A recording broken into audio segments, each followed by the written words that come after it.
September 24th, His Holiness Pope Francis will visit us here at the United States Capitol. That day, His Holiness will be the first Pope in our history to address a joint session of Congress. We're humbled that the Holy Father has accepted our invitation and certainly look forward to receiving his message on behalf of the American people.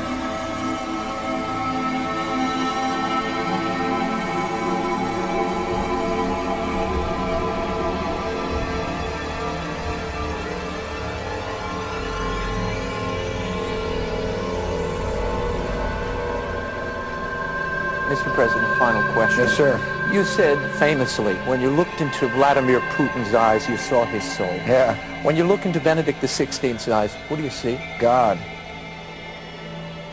Good way to end the interview. Thank you, sir. Thank you, sir. My pleasure. Thank you. When you look into Benedict XVI's eyes, what do you see? God.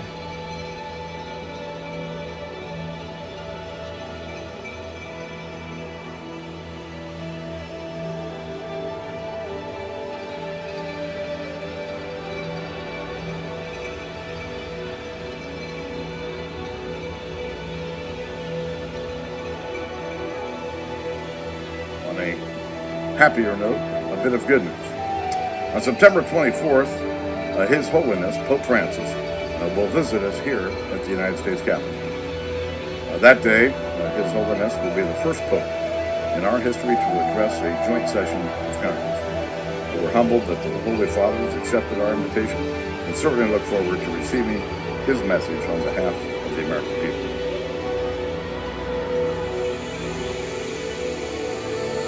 We meet here at a moment of testing for Europe and the United States, and for the international order that we have worked for generations to build. The end of these two wars affords us an opportunity. It allows us to refocus our intelligence and military assets and resources to other parts of the world where they are needed, where we face new challenges. This is the world you are graduating into. This is what I want to talk about today with you for a few minutes. I believe we, and particularly you, your class, has an incredible window of opportunity to lead in shaping a new world order for the 21st century in a way consistent with American interest and the common interest. Think of the possibilities. For the first time in history, the Western Hemisphere is in a position where it has the possibility of being middle class, democratic and secure, from Canada to Chile. The Pacific Basin, peaceful and prosperous. A new relationship with China, where we cooperate and compete, but where conflict is not inevitable. A revitalized global trading order defined by greater integration and economic growth, where barriers are lowered at the borders and behind our borders, generating millions of American jobs, where intellectual property is protected and the playing field is level, and where major powers come together to deal with the challenges of our time that require us all to act in concert. And there are many challenges, including violent extremism is becoming more diffuse, countries emerging from chaos in the midst of war, challenges with the international order on the high seas and in the skies, emerging threats in cyberspace. For the first time in world history, the use of corruption and oligarchs as a sinister tool in the conduct of foreign policy. That day, His Holiness will be the first Pope in our history to address a joint session of Congress. For the first time in world history, the use of corruption and oligarchs as a sinister tool in the conduct of foreign policy. We're humbled that the Holy Father has accepted our invitation and certainly look forward to receiving his message on behalf of the American people. Countries emerging from chaos in the midst of war, challenges to the international order on the high seas and in the skies. The fall of Ramadi has galvanized the Iraqi government. So with the additional steps I ordered last month, we're speeding up training of ISIL forces, including volunteers from Sunni tribes in Anbar province. There were major powers come together to deal with the challenges of our time that require us all to act in concert. And there are many challenges, including violent extremism,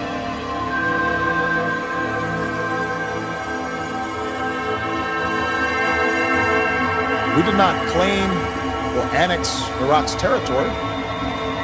We did not grab its resources for our own gain. Instead, we ended our war and left Iraq to its people in a fully sovereign Iraqi state that can make decisions about its own future.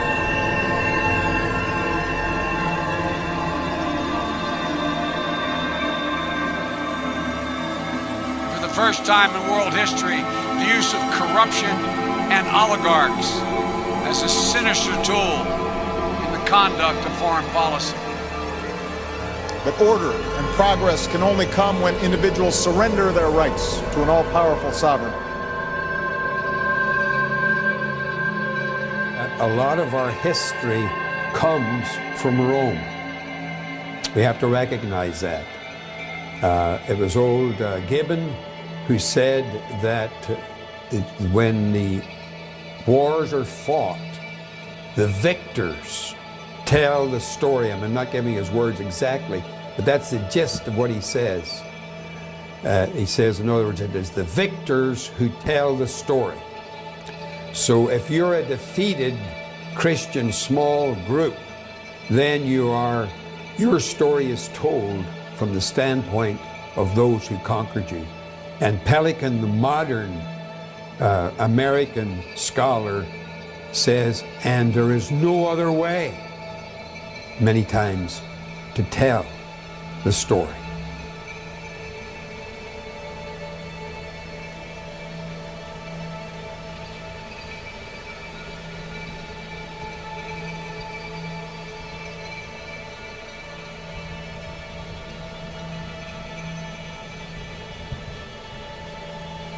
In the book of Revelation, they saw the picture of Rome's apostasy, presented as an unfaithful woman, sitting atop a seven-headed beast.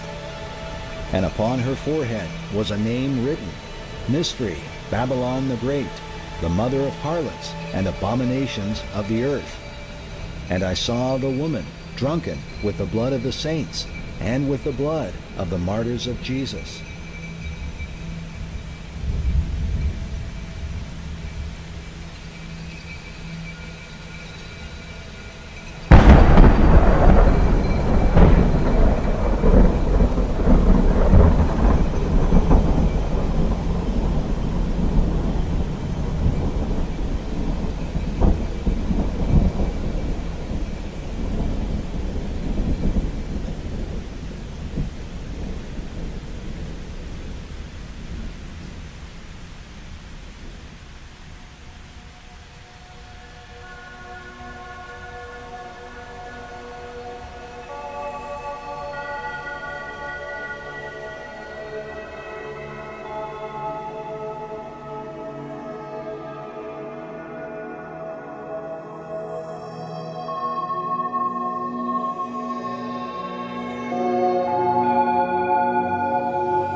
The keys to theosophy. She lists 3 main goals of theosophy. Firstly, the universal brotherhood of humanity without distinction of race, color, or creed. Secondly, to promote the study of the world's religions. And thirdly, to investigate the hidden mysteries of nature. Theosophy is the first major New Age group, and they are largely responsible for many of the New Age beliefs, including the belief that Jesus represented the sun god. The global elite are New Age occultists who adhere to New Age dogma and are responsible for this trend of discrediting Christianity, Jesus Christ, and Christian New World Order researchers. This trend is a monolithic and ruthless conspiracy that is coming into fruition at the end of this age.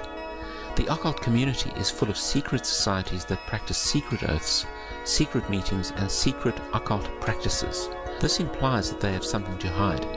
The Bible says that what is done in secret will be brought into the light. God does not keep secrets, but has revealed truth to us in the Bible.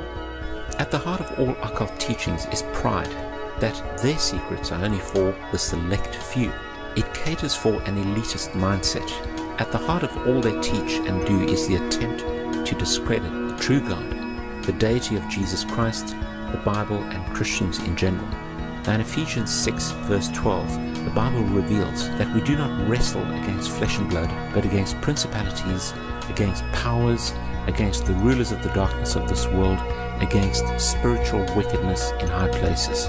So we can see that this is part of a spiritual battle. It's not people that we're fighting against. These ideas and ideologies and so-called spiritual principles come out of the demonic realm. These are spirit beings that are peering to these occultists and seeding their lies into their writings, into their minds, into their spirits. And of course, these doctrines of demons are then taught as so-called truths or spiritual revelation. Quote, "It will be fought largely with mental weapons and in the world of thought. It will involve also the emotional realm from the standpoint of idealistic fanaticism. This inherent fanaticism will fight against the appearance of the coming world religion and the spread of esotericism. It must not be forgotten that only those souls who are on the probationary path or the path of discipleship will form the nucleus of the coming world religion. There is no question, therefore, that the work to be done in familiarizing the general public with the nature of the mysteries is of paramount importance at this time. When the Great One comes with his disciples and initiates, we shall have the restoration of the mysteries and their exoteric presentation as a consequence of the first initiation."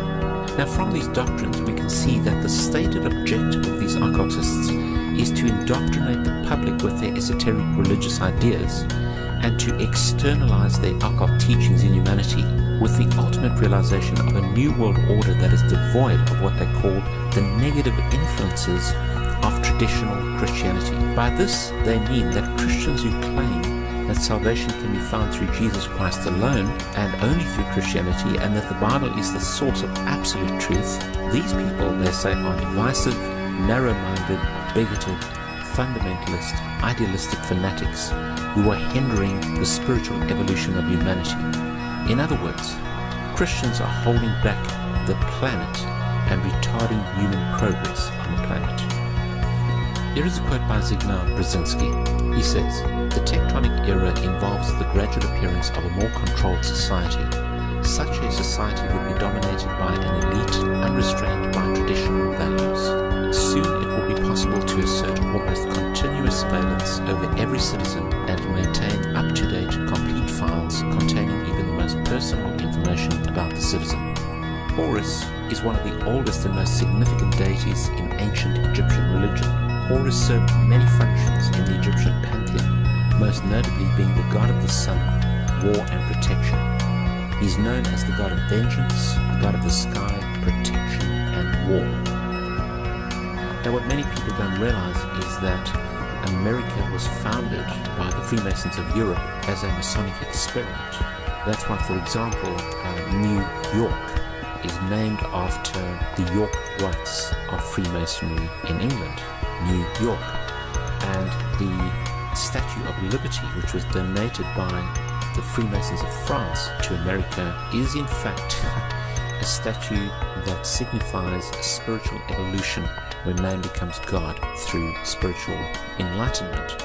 This is why you have like these rays of the sun around the head of this goddess Columbia, which is standing with this flame or the light. This all signifies that Lucifer, the light bearer, brings enlightenment to humanity.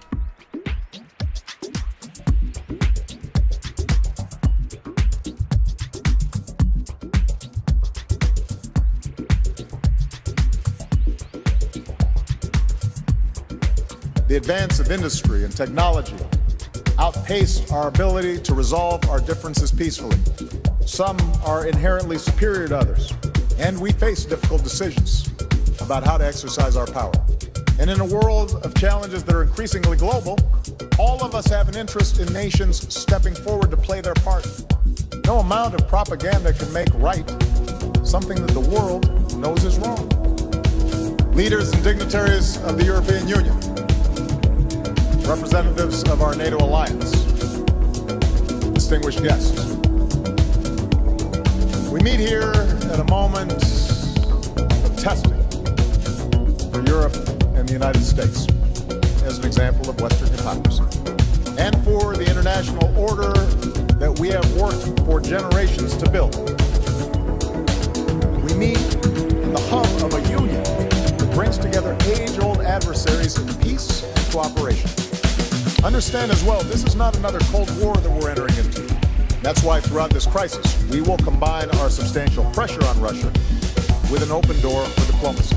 Moreover, Russia has pointed to America's decision to go into Iraq as an example of Western hypocrisy. We did not claim or annex Iraq's territory. We did not grab its resources for our own gain.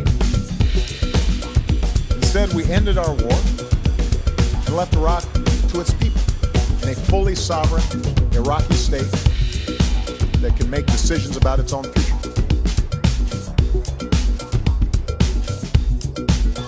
And we face difficult decisions about how to exercise our power. No amount of propaganda can make right something that the world knows is wrong.